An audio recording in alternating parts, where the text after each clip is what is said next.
Hi, everybody, and thank you, Tejas, for the great introduction. So today, in fact, I am going to speak about the ins and outs of Core Web Vitals, which are the de facto methods for measuring performance on the web today. And speaking about performance, imagine that every speaker's presentation at a conference loaded like a modern website. If this was the way that session started, or let's put it differently, if your website loads like this, then by this time, some of you would have been already out the door. It's a good thing for me that you're a captive audience and that you can't leave. But the reality is that we're seeing more and more of this on the web today. And now the first content is loaded, so finally you have something to look at. And now the main content, or the largest content, is loaded, and finally we can start. So hi, everybody. My name is Dan Shappir, like Tejas said. I'm the performance tech lead at Next Insurance. We are a unicorn in the insurtech industry. We're looking to revolutionize the way that insurance is sold to small businesses in the United States. Prior to that, I was the performance tech lead at Wix, where I worked on improving the performance of 150 million websites hosted on the Wix platform. As Tejas mentioned, I'm a host and panelist on the JavaScript Jabber podcast, which if you're interested in JavaScript, I mean, you're here, then you should definitely listen to that. We have something like 10,000 or 20,000 listeners per episode, so we must be doing something right. I'm also an invited expert to the W3C Web Performance Working Group. So some of the acronyms that you'll see today are standards that we're working on in the context of that group. And most importantly, I'm a JavaScript aficionado, and I'm a big proponent and lover of the open web. I think it's one of the greatest things ever. And again, we wouldn't be here if we all didn't think the same. And of course, I'm on Twitter. Make sure to follow me. I usually follow back, so please do. So,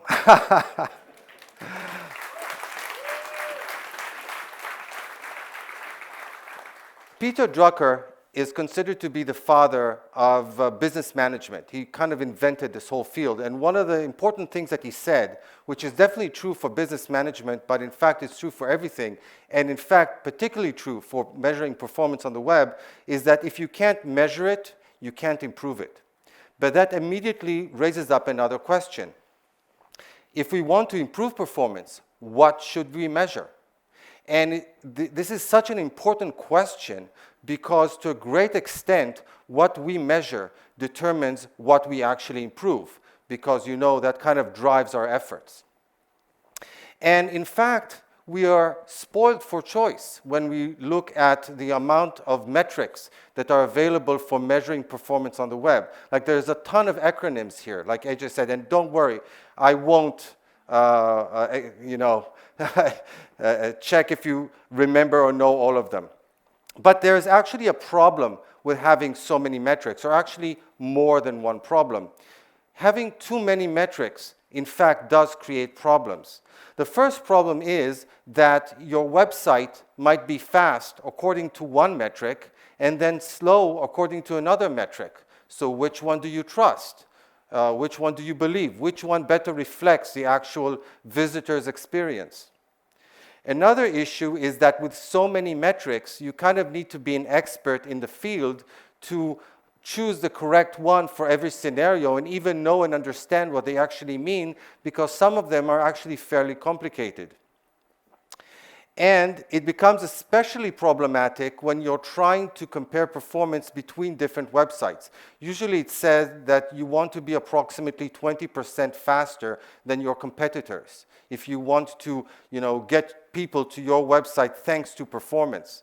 But it's also a problem for a company like Google, because Google decided way back in 2010 that they want to look at performance as a ranking factor.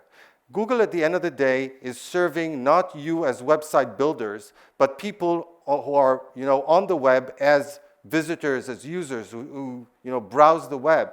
And they want to give these people the best experience, which obviously means directing them at the best content, but also means directing them at fast websites, because if they direct them at a slow website, their experience will be poor.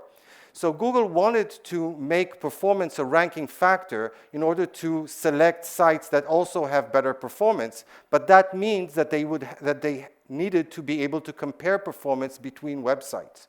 And that, as we saw, is actually a problem. And they, in fact, specifically mentioned that performance needs to be relative. And how did they do it?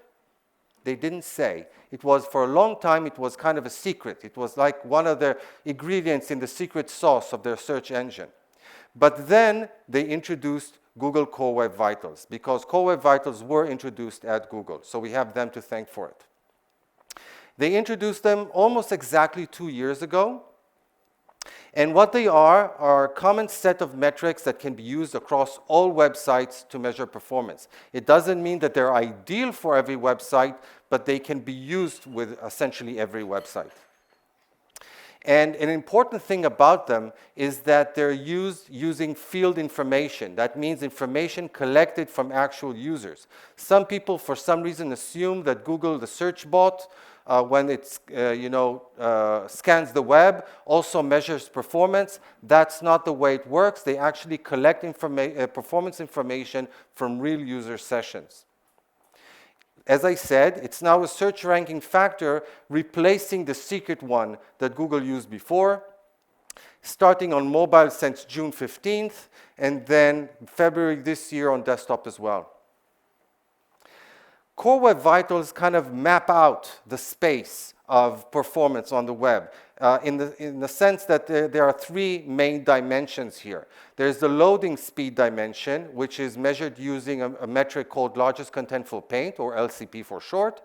There's the responsiveness to interactions when a visitor clicks or interacts with something, which is called first input delay, or FID.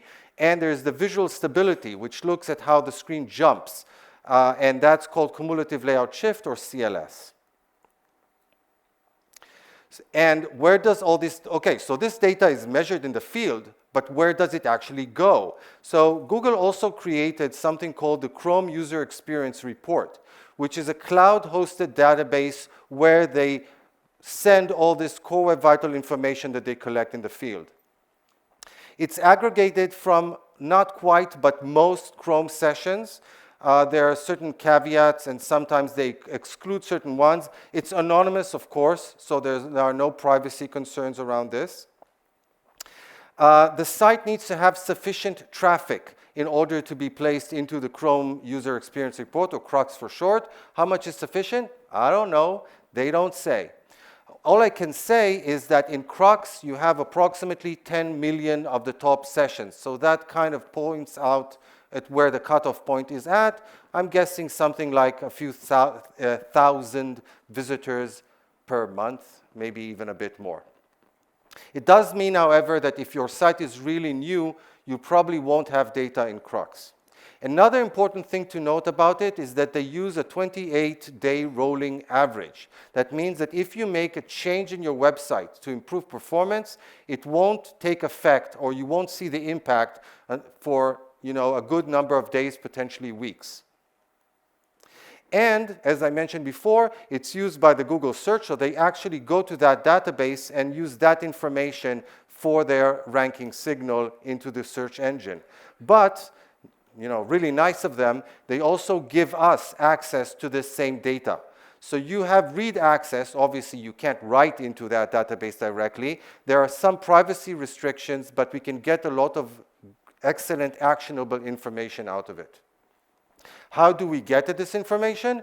Well, we can write queries ourselves using BigQuery on Google, on the Google Cloud. But in fact, a lot of tools out there, most of them free and to use and open on the web, also get this data and present it on the screen to us.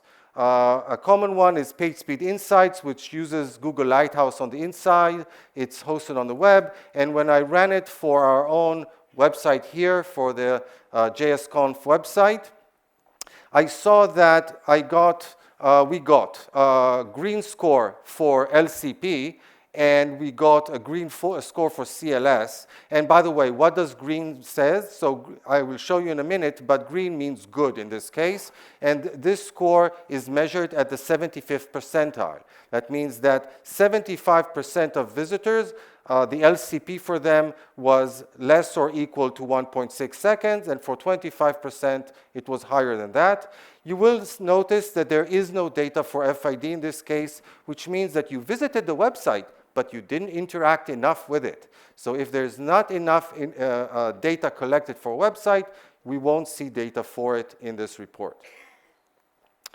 There are also a lot of third-party tools that, instead of going to Crux, measure the performance directly. They use the same mechanisms. Usually, you put them in your website like you would put in Google Analytics by adding a script tag, and they just start collecting this data instead of into the Google database, into their own database. The advantages being that it's real time. You don't need to wait those 28 days, and it's also, even if you don't have enough traffic to be in Crux, these tools will still show data for you. And also, it's for all your sessions, at least on Chromium browsers, where the APIs are available, not just the ones that have opted in for Crux. So let's start with the first metric that I mentioned, which is the largest contentful paint. This one measures the rendering time for the largest image or text block visible within the initial viewport, relative to when the page started loading. So you look at the initial area of the screen, content that's in it, only that counts for LCP. You might have a huge image down the page below the viewport, that doesn't count. And for each metric like this one, Google actually specified ranges according to tests and measures that they conducted with actual real users. Actually, most of their real users for the tests were Google employees, but it is what it is. So anything under 2.5 seconds, that's considered good. 2.5 to 4 seconds, consider it average or need improvement. And if you're above 4 seconds, well, then you should get to work. Here's an example of how this is measured. So we start with, this is the CNN website, and we start with the first content that's actually rendered on the screen. That would be the first contentful paint, or FCP, but it's also the first candidate for the LCP. With LCP, that's kind of the trick here, is that what is the last one? How do you know that another one isn't going to come? Well, you don't, and in fact, as content continues to appear, we might have new candidates in each and every time, and I'll talk about when we stop soon. So first of all, that was that candidate, then it was that text here. As things continue to draw, it remained the candidate for the largest contentful paint because all the other stuff that was added, that area within the viewport was smaller, but then finally when that main image appeared, it was bigger than that text, and it became the largest contentful paint. And since that was the last frame rendered, that was the largest contentful paint that was measured for that site. And the time at which it was measured is the value for the LCP. And the time in this context is relative to the start time of the page. So if you're familiar with performance.now, it's the same kind of value. So the first question that we need to ask ourselves are what elements are actually even considered for LCP, because it turns out that not everything is even considered to be content. So image elements are obviously considered, also image elements within SVGs, video elements, but only if they have a poster image. The video itself does not count for LCP. Why? Well, it is what it is. URL images, background images that are specified via CSS, and also text, because obviously text is content. In the text, you look at the size of the containing block level element. There are some content that is not considered or is not eligible to be measured as LCP, and that is SVG itself. So the image within an SVG is considered, but if you're like drawing lines and stuff, that is not. And that is interesting because FCP does take it into account. As I mentioned, video without a poster, gradient backgrounds, they don't count.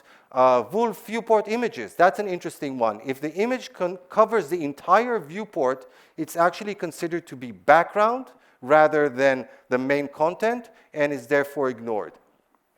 And if you make a change to something becomes smaller or bigger because, let's say, a JavaScript that is run in the onload or something, that change doesn't count. How is the size calculated? Images, they take the smaller one between the intrinsic size and initial visible size. The intrinsic size is simply the size of the image that would be used if it just went by the data in the image file itself. And for text, it's the smallest bounding rectangle, effectively. CSS margins, stuff like that, they don't count. As I mentioned, an important thing with LCP is when do we actually stop? Because, you know, at any point in time, there might be another bigger paint that might happen later on, unless, again, you're almost at the total size of the screen. Well, for a lab data, if we do a lab measurement, LCP can also be measured, you know, in simulated runs, then it's just arbitrary. When that simulation stops, that's when we stop looking for larger paints. But in field data, there are several events that can stop it. So obviously, if the page unloads, no more rendering to that page. But also if the page is hidden, because when you hide a page, that can, you know, mess up the whole measurement and loading thing. So effectively, they stop measuring when the page is hidden. And also interaction, that also stops it. That stops it for two reasons. One, because the interaction can actually impact what is rendered. And also because if a visitor interacts with the page, it means that they consider it to be loaded. So there's no point in looking for further things.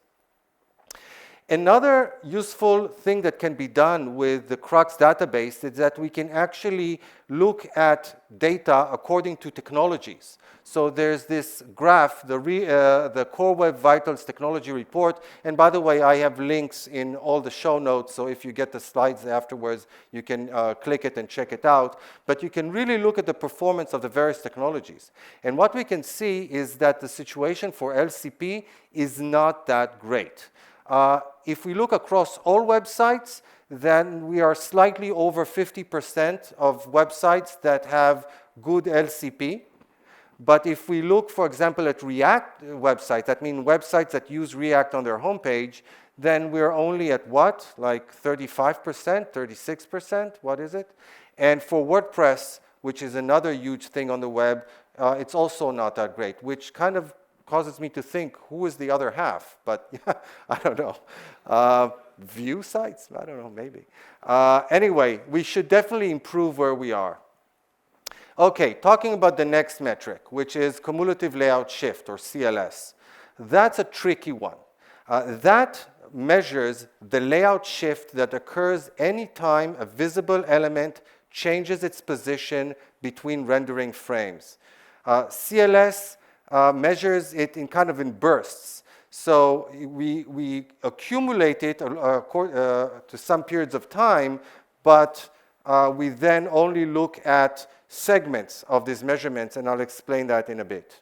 And again, Google specified ranges for these. It's important to note that CLS is not actually measured in time. It's a unitless number, and I'll show in a second how it's actually computed. So, as I said, the first thing, what does CLS actually measure? So, shifts to an element start position, not anything else. That's it.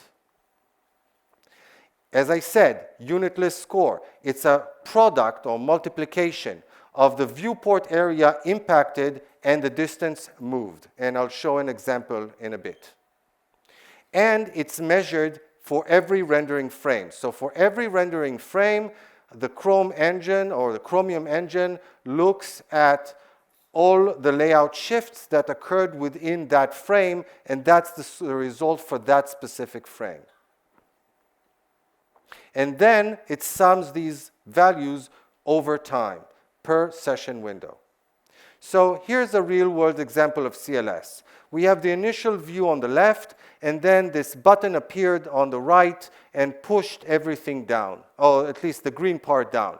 So the area of the screen of the viewport impacted is, let's say it's half. It looks to be about half.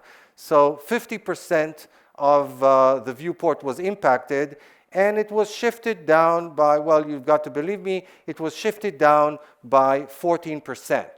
So that's how much it's been moved, that area that was shifted down. So the shift score, the contribution of that to the CLS would be 0.5 product times 0.14, that is 0.07. And that's the shift that was calculated for this particular frame. Then the frames are summed up according to session windows.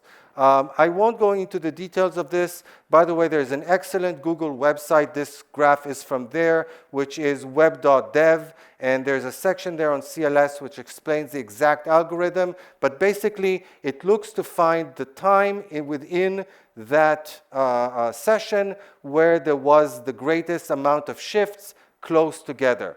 So in this case, it would be, it looks to be that in session window 3 or 1, that's the one that had the greatest amount of shift, and that would be the value that would be used. So again, as with LCP, where some content is ignored, with CLS also some layout shifts are actually ignored, or layout changes more accurately. So if an element is added or resized, that doesn't count. So if you go back to that example, the button itself doesn't count for the CLS because it didn't exist before and then it was added. So shifts that occur within half a second of a user interaction are also ignored. Unlike LCP, CLS does not stop at user interactions, but it ignores shifts that occur as a result of user interactions. And also, very interestingly and importantly, it ignores shifts that are not the result of changes in the start position, but instead are caused by CSS transformations. So if you use a CSS transformation to move an element, or to then that doesn't actually get measured at all. You get that one for free. When does it stop? So again, with the lab, it's effectively arbitrary. When the lab measurement stops, that's when the CLS measurement stops. So that's the same as LCP. But as I said, with field data, it actually only stops at unload. And that makes it different from LCP. So making the page hidden and then visible again, that doesn't stop it. It resumes measuring. Also, user interaction, as I said, shifts that occur within half a second are ignored, but afterwards it continues counting it again. And again, looking at the CLS data that we see according to technologies, we see that overall the situation is much better than LCP. In fact, LCP is the problematic Core Web Vital measurement at this time. If you have a problem with Core Web Vitals, it's probably caused by LCP, and that's also the one that's the most challenging to fix. So with CLS, we also still have work to do. Especially, we can see that React is still underperforming compared to, let's say, WordPress or websites in general, but it's a whole lot better than it was with LCP. The last Core Web Vital that I want to mention is the one that deals with measuring how quickly a website responds to user interactions. A user clicks something, and then we want to respond quickly to that, because otherwise it can really frustrate the visitor, cause what is known as rage clicks. When you go to an elevator and you click the button and nothing happens and you start clicking like that. That's known as rage clicking. So if your website is like that, you've got bad user experience. So that measures the time from when a user first interacts with a page, let's say tap a button, until the browser is ready to start processing that event. So for example, if there's associated event handler, that's the time from the actual event until just when the event handler starts to run. And again, we've got the ranges. But you know what? This metric is actually kind of done. It's not really that important anymore. Why? Because we've won. We can see that for everybody, almost everybody has a perfect score. And as you know from school, if everybody in a test gets a perfect score, that means that the test doesn't really mean that much anymore. So the situation with FID is that it's still a core vital, but Google is actually looking to replace it with something that's more strict and a better measurement of interactivity on the web today. Because we know that while FID looks to be almost perfect, interactivity on the web today isn't really perfect. the leading candidate at this time, because they're still really trying things out and discussing it and doing all sorts of tests and measurements, is something called Interaction to Next Paint, or INP for short. And it's, as I said, it's experimental, and it looks at one of the page's longest interactions, or close to the page's longer interaction. So it's not just the first one, it looks throughout the entire session, and it measures the time from the interaction until the resulting paint. So it also includes that the actual runtime of the event handler. And this is the reason why the measurements that they allow are actually longer. So if for FID to be good, you need it to be less than 100, then for INP, you can be as high as 200, which is actually causing some debate and concern among some performance specialists, which consider this to be maybe too lenient. But so as I mentioned, there are some differences. Not just the first, the entire time, not just until the event handler runs. And we can see already that even with it being more lenient, the results are way worse than they are with FID. So Google has actually, as part of the research, they have started collecting data for INP from actual sessions in the field, so we can actually start looking into how they appear. And we can see that for React, only about 40% of sessions get good INP value, which is not really surprising. It just means that we are running a whole lot of JavaScript code in the context of our React applications, and that's getting in the way of our responding sufficiently quickly to user interactions.